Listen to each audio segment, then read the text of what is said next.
no question, the best leadership position that I've had at VMI is as a dyke. The dyke line is, I think, a crucial part of what makes VMI different. You are imbued with this responsibility for a rat, responsibility to mentor them, to take care of them, make sure that the system is working within its boundaries, and then to hopefully to befriend them and to have a relationship with them throughout your life. On the flip side, rats are there for these kind of menial tasks at base level, but that's not really the contribution that they give to us. They give us our first opportunity to really lead.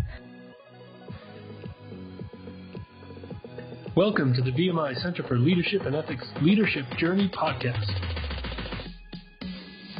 This podcast aims to share leadership stories from our VMI Corps of Cadets and high-profile leaders who visit the Center for Leadership and Ethics in VMI Post. We're on this journey with you. Hey, I'm Emily Coleman. And I'm Derek Pinkham. We're your hosts of the podcast. Madeleine Barrett is a first-class cadet double major studying international studies and modern language. She is originally from Brooklyn, New York, but now resides in Virginia. She plans to commission in the Army upon graduation and has been involved in leadership positions in many facets of cadet life, including our Center for Leadership and Ethics programs and designing the class ring. We discussed her leadership philosophy, the VMI dyke system of mentoring, and disruption of her final semester as a cadet. We touched on goal setting and prioritization, positivity, and duty and responsibility. And without further delay, we give you graduating first-class cadet Madeleine Barrett. Welcome, Madeleine Barrett, to the Leadership Journey podcast. Thank you for thinking of me. I'm excited to be here. So it's good to virtually meet you. I keep saying that to everybody because I don't know what else to say. We're sitting here virtually, and we don't get to meet you in person. But actually, we have met in person. We have met once, yes. Again. So why don't you go ahead and give us your background, where are you from, and what led you to VMI? So I'm originally from Brooklyn, New York, but I moved around because my dad works for the government. He works for the Department of Homeland Security. What initially drew me to VMI was, honestly, I'd caught on to the service academies, and I thought, okay, that looks neat. It's a great opportunity. I've got 4 younger siblings, and I was like, I'm going to pay for college myself, otherwise they're not going to college. Then in my search, I stumbled across VMI. I saw the motivated recruitment video, and I remember thinking, oh, that's so neat, but I could never probably do that, so I ought to get my head out of the clouds. I was visiting Virginia Tech, and I asked my parents on the way back, I said, hey, can we stop at that school called VMI? And we got there, and it was totally quiet, but something about it just really stood out to me. Nobody was there, and so I signed up for an open house. I said, hey, at minimum, I get to see how these crazy people live. Flash forward, after a presentation about the honor system and Jonathan Daniels, I thought to myself, this is where I'm going to graduate from. Looking back, do you know what it was that you were so drawn to at VMI? Yes. So, and at the time, I was actually interested in the Air Force Academy. I'm an Army cadet now, by nature of the Army giving me a very generous scholarship, and I'm glad it turned out that way because I do love the Army at the end of the day, if not the beginning. But, it was the people. On paper, the principles of VMI, in hindsight, are very much me, and I'm unsurprised that that's the route I ended up taking. But the vessel of that to a young, immature 17-year-old at the time, it was the people. Every person I met at VMI, whether they were officially representing the Institute or not, through nature of the overnight stay, I said, wow, I want to be like that person. And that just didn't happen for me personally through any other school, service academies, or the other schools that I was looking at that are civilian colleges. Heard that call from VMI. Right. That was done. It was it. That's interesting that you found people that you sort of look up to, and you're like, that's what I want to be. That's exactly right.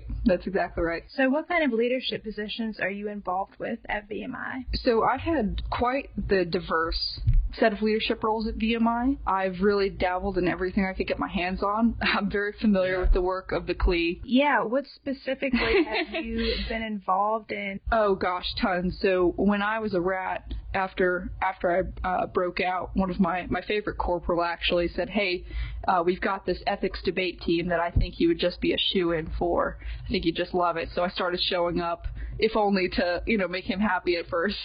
And it turned out to be so great. And then through that, I got to know Colonel Looney. And so once I was in, I was hooked. I was going to conferences for you guys and for me too, and competitions with the ethics debate, and really enjoyed all the programs that you guys put on. I have a lot of admiration and respect for Colonel Gray. He taught me the pilot leadership course as well, which I loved. So I've got a lot of connections with you guys, a lot of a lot of memories with the CLE, and the CLE's done a lot for me. And it's given me the opportunity to learn how to give too, so through nature of these debates and that sort of thing. It was a good time. Did you participate in the leadership course? I mean, the leadership conference as a facilitator? Oh, yes, that's right. I think maybe 2 years, maybe one. I'm trying to remember. That was a great time. I actually met a lot of VRs doing that who I didn't know. A lot of my good friends came from that. They were in my table discussion. And then, of course, meeting other folks from other schools. So that's super cool that you've been involved in a lot of things at the CLE. And sometimes we hear that people don't even know that we exist over there. That surprises me with the efforts that, especially Colonel Looney stands out in my mind as the flock bringer. I guess that benefited me in my cadetship because more opportunities were available for me to snag, and I had a policy early on. I had to adjust that as I, matured in my cadetship because I had to have responsibilities, but I took every opportunity that was offered. Awesome. Well, we are so glad that you have gotten involved with our programs and that you've been so involved with it, because that's really what we want. Yeah, exactly. And honestly, this podcast is part of that outreach as well. You guys have given me a lot, too. So go ahead and tell us some other things you've been involved in around the VMI post. There's been a lot of different things, so I've gone for depth in some of my opportunities, but I've really wanted to taste a wide variety while I had the chance at VMI and kind of use that to decide who I am and what opportunities in the future I'd want to take. So, I've had rank in 2 different staffs, done a lot of club leadership stuff, been Cadet-in-Charge or Assistant Cadet-in-Charge for a few different clubs, all various things. Model UN, I'm in the Pre-Law Society. I'm awesome. Lots of different things. It's just fun, really, and it's just a way to push yourself and to get to know different people. VMI gives you so many opportunities, and I was just staring at them all like a kid in the candy shop. No question, the best leadership position that I've had at VMI is as a dyke. Interesting. No question. So can you explain that? What a dyke is? And usually you just call it like senior mentor or something a little more dry, but dyke line is, I think, a crucial part of what makes VMI different. You are imbued with this responsibility for a rat, responsibility to mentor them, to take care of them, make sure that the system is working within its boundaries, and then to hopefully to befriend them and to have a relationship with them throughout your life, whether it's personal or professional. And then on the flip side, rats are there for these kind of menial tasks at face level. So they take care of our bedding in the morning and they do chores in the room, but that's not really the contribution that they give to us. They give us our first opportunity to really lead. And it's a system that has a lot of trust in rats and dykes, and so it's a lot of responsibility. I really like the aspect that it lasts after you all graduate. I mean, it's really an incredible system that gets set up and lasting. No kidding. Actually, that's the perfect opportunity to give a little shout out to my dyke, because my dyke is Rachel Jankalo, class of 2017. I went to her wedding as a third classman, which really, it really tells you something. Most rats go to their dyke's weddings one day if it happens, and it goes to show you, that's that important. And I just got in the mail the other day from her, a 70-page booklet on how to be an Army officer, like the things you didn't learn at VMI that I learned. And, she's the best dyke ever, so she goes beyond anything you could ask for.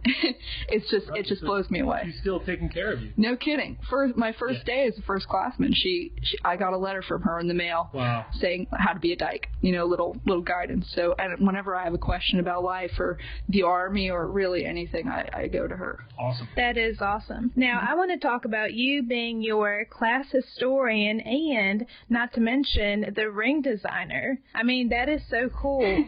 So So let's talk about the class historian first. How did you acquire that position, and what does that entail? So it's totally an informal position. I'm not class historian in a GC context. What's GC? A general committee. So that's basically our class leadership.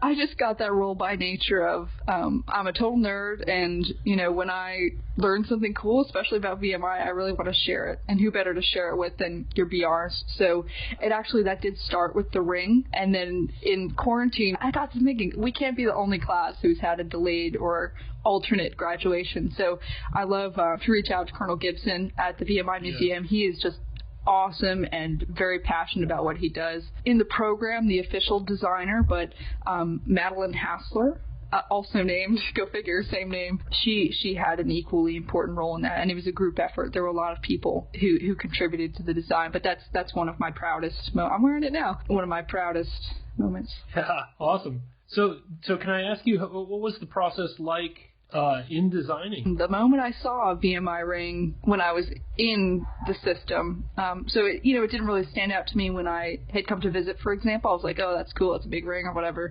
But when I saw my cadre wearing it or things like that, it started to have meaning to me. Right then, I started thinking, okay, what's 20s going to be like? It actually turned out to be quite a happy accident that I was chosen for this. I had just a reputation for doodling, and apparently that's not, terribly common. We're not much creative types here at VMI, or you'd be surprised. They're there. And Madeleine Hassler, my friend there, who helped me out enormously. She's the real artistic talent. What are some of the elements that are on the ring that speak to you and your class? So that actually speaks a lot into the process. I had designed some T-shirts for a couple of events for my company, hotel company, Hollywood, and everyone really enjoyed those. So when things came around, Sam Trepp, who you've spoken to, he reached out to me knowing that, I like to do that kind of thing, and hopefully at least he thinks I have an eye for it. So he approached me, I think as a fourth classman, and said, hey, do you want to be the ring designer? I was like, whoa, that's a lot of trust right off the bat. But the second he said that, I was all in. I said, hey, when the year comes around, I want to give them a document that's going to have everything that's going to be on this ring and why it should be on this ring, and all the work's going to be, for the most part, done, and I'm just going to have to sell my case. So that was the first time I got with Colonel Gibson. I wrote out every single class in our dyke line. I found out that we're actually part of the Newmarket dyke line, so the first and the Rats, fought at Newmarket, and found out a whole bunch of cool stuff. And so essentially what I wanted to do was I wanted to bring the tradition of past rings, but kind of put a twist on that. And my big thing was the power and simplicity.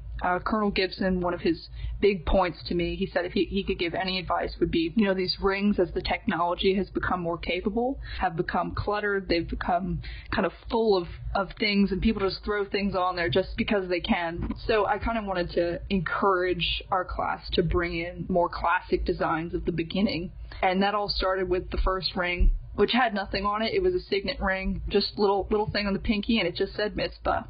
And mitzvah is a Hebrew term, a biblical term, meaning essentially it stands for a covenant. So it means, or it's taken to mean, may God watch over us while we're apart from one another. And Colonel Gibson made another great point that really stood with me, which is, your ring, when you design it, you've had barely a year at the Institute. So you've got to think beyond your rat line. You've got to think, what are you looking back at in 40 years, God willing, and remembering about that ring. So you have to take a mature stance and think about your future, as well as, what you have with your BRs, but, what do you want it to stand for? What are the values of your class? So the most important aspect for me was mitzvah, and it's right in the center. And, what would you know? Here we are, finishing our cadetship apart from one another, and you just look at your ring, and you think about mitzvah, and hey, it's our word. Amazing. That's amazing, right? So it worked out. Yeah. Wow. It's got to be probably the best point of pride for me, of beside my rats and my roommates, is looking at my BRs wearing the ring, or when they got their rings, and really thinking, that's my contribution. It's a really good story. I love it. Thank you. Yeah, the neatest part of it is in that position, you craft the values of your class. So that was really special, and the whole team did that, but it was neat to have a part of that. Right, and you certainly had talked about values and personal values in your class with Colonel Gray, I'm pretty sure. That's right. Yeah, as a leadership trait. That's right. Yeah, excellent. How are you doing managing your work through VMI virtually? I mean, we've asked everyone this question because it's such a prominent issue. Disruption. Yeah. That everyone's had to overcome. So how have you been with your coursework, and how are you staying motivated to continue to uphold VMI standards being at home?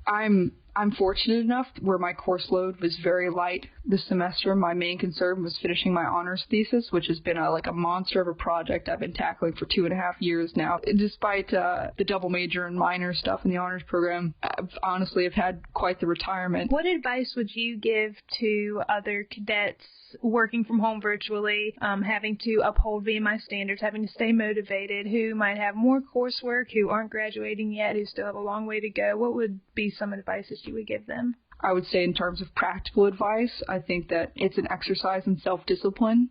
This must especially be hard for the fourths who just got out of their homes and now they feel like they're back. I mean, I feel like I'm reliving my high school days right now, and it's not a comfortable feeling.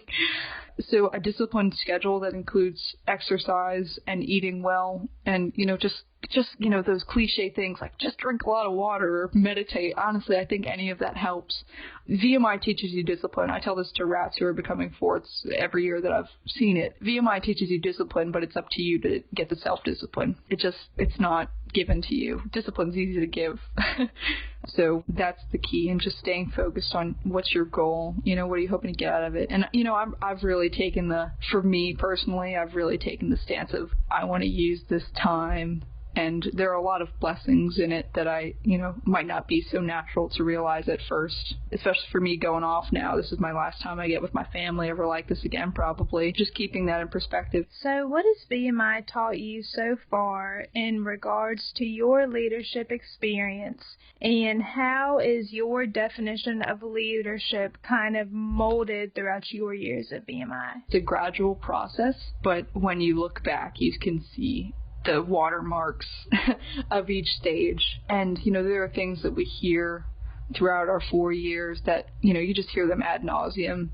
And so you don't really think about them anymore. The leadership by example, I think, is key. I think in leading yourself, you have the best chance to inspire other people, because at the end of the day, and, VMI is all about peer leadership. And at the end of the day, that's a very difficult form of leadership. And it's really hard to cultivate the kind of leadership where people just want to follow you. They don't question what you're about because you demonstrate it so well. So I think by keeping your head down and just showing what you expect of others by how you comport yourself, I think that's critical. I want to touch on what your core values are and if they've changed throughout your time at VMI, and if they helped mold you into the kind of leader that you want to be. Absolutely. I've got them written down right here for you. I was very individualistic when I came to VMI. A lot of people you hear, they came to VMI for the brotherhood and all that. No, I definitely came initially to improve myself, and I wasn't really concerned with anybody else, and that quickly changed. And I define honor in kind of the classical honor sense, so having a reputation worthy of admiration and respect. I don't think that I prioritized family as much, or people in general. I think I cared more about accomplishment and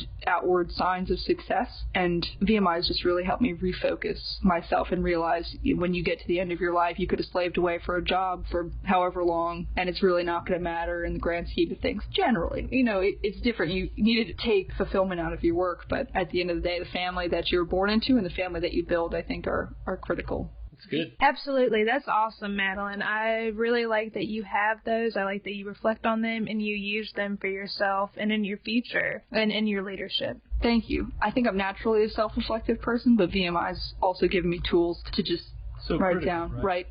And we want to end with, what does leadership mean to you?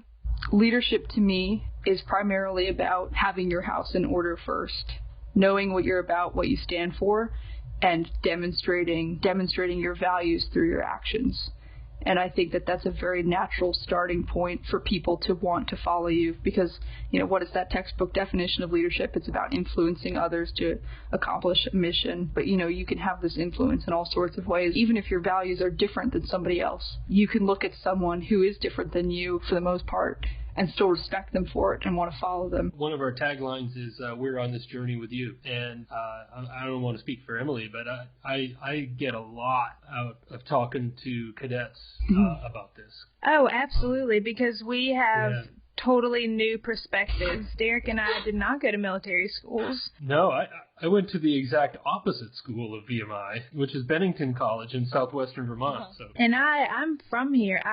Oh, really? I'm from Rockridge County. I was born and raised here, and I am, So my view on VMI growing up was much different than when I started working here, which is also molding into talking to cadets and even faculty, just learning so much more than I knew that VMI had in store. It's definitely been a journey, and Derek and I are still on this journey, and we want to share it with everyone else. No doubt. So, it's very inspiring talking to people like you.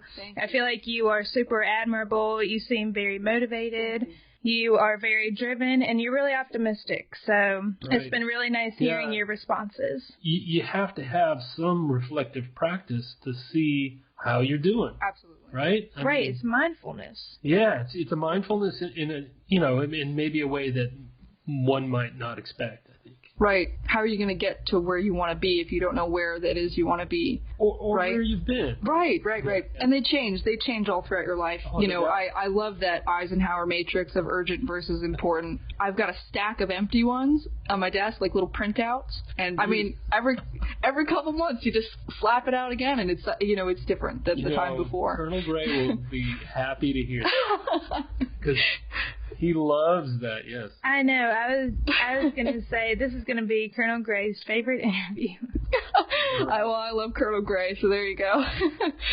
See, he's had a significant part in that mentorship and my cadetship, so it's unsurprising. All right, Madeleine, thank you so much. We really appreciate it. Again, thanks a lot, Madeleine. Good luck.